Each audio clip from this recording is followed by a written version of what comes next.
Okay, good evening. This is Attorney Vince Davis. This is The Secret, How to Fight Child Protective Services and Win. We're on this evening with our co-host that joined us, I think, a couple weeks ago, Cynthia.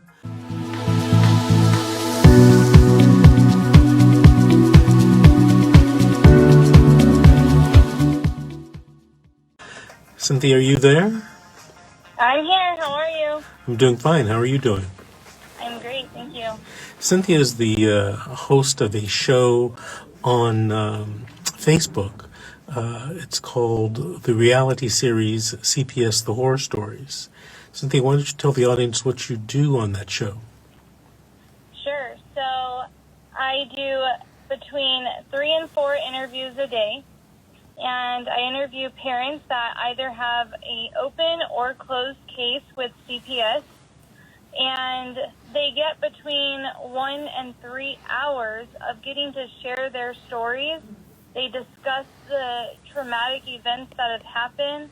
They talk about what they went through, what they are going through, and how it has affected the rest of their lives. Are you forming some type of community for these people that are interviewed by you? I am, actually. It's very exciting news. We're creating a new private type of group on Facebook that's going to not just provide community, but it's going to provide different resources and assistance to parents, again, that are currently going through different things in their cases, whether it's the original investigation court hearing or it's an appeal. Whatever it is, we are going to have the resources and help and community there for these family members. Cynthia, so I want to tell the audience, you're not a lawyer, but tell us how you got involved in this world of CPS. Absolutely. Number one, I never knew it existed the way that it does. And in 2017, my children were kidnapped by CPS. And like a lot of the parents, I had not done anything wrong to deserve my children being removed from my hands, literally ripped out of my arms. My case was referred to as very complex because of all of the different crazy details that were involved, and it had a lot to do with family members.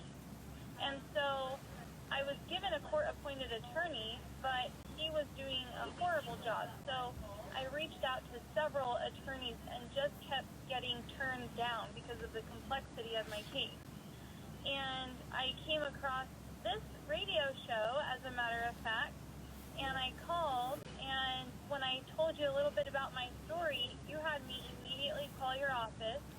I scheduled an appointment. I came in, I met with you in person, and I was completely caught off guard when you revealed to me the actual truth going on in my case and how they secretly had me sign away my parental rights without knowing. But the best news is that you took my case and you got my kids back. So it's come full circle, and now I love helping the parents and just being the great, support that I get to be for these other family members that have lost their children. Well, that's great, Cynthia, and I want to welcome you as my co-host in this show. You have some big shoes to fill. You have the shoes of Terry Greenstein to fill. I know.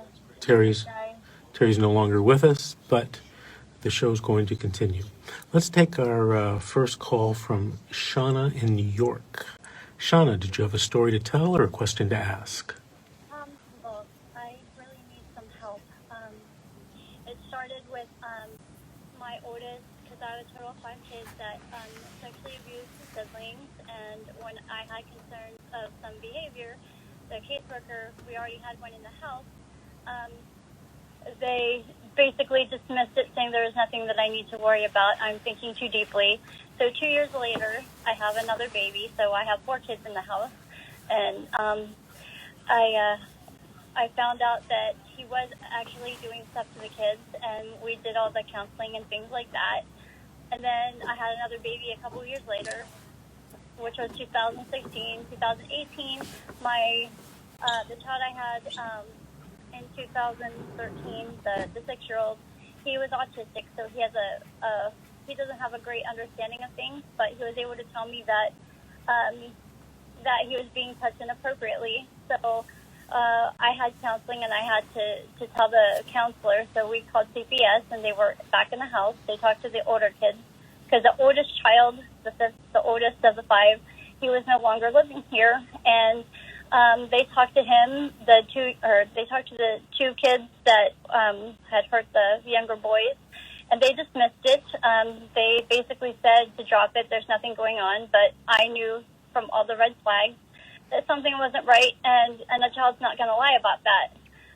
So I asked if they could help my older kids, and they, in respite or something, because I wasn't really familiar with that stuff. They said that if they took them out, they would take all 4 kids, and I would be charged with neglect.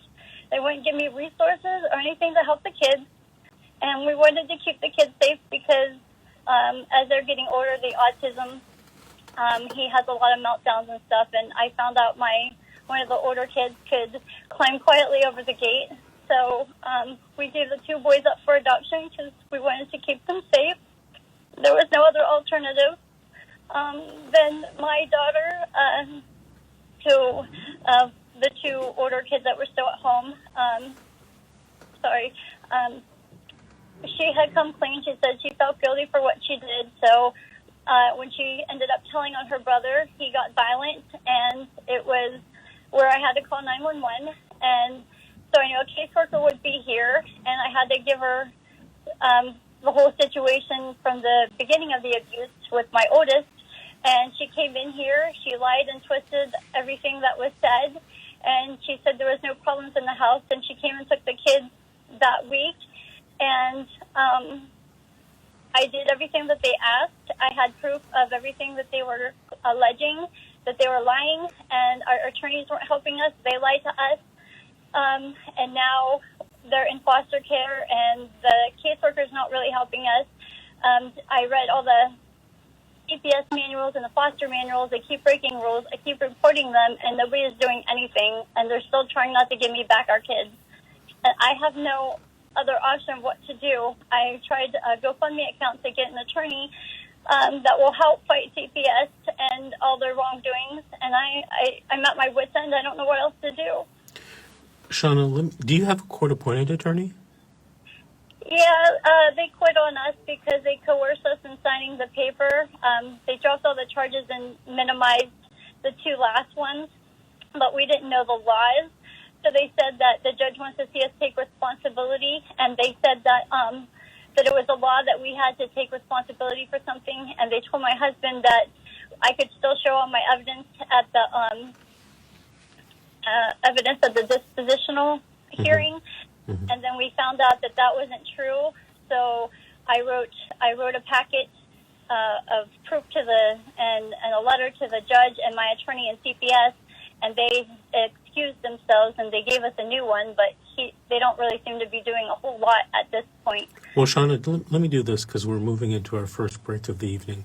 What I'd like you to do is I'd like you to give me a call tomorrow. I know it's Sunday, but give me a call. There's someone at my office, and you and I are going to talk about your case along with Cynthia a little bit more in depth. We'll have a 3-way conversation.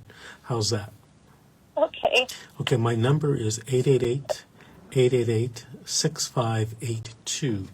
888-888-6582. And Shauna, thank you for calling, and thank you for listening from the great state of New York.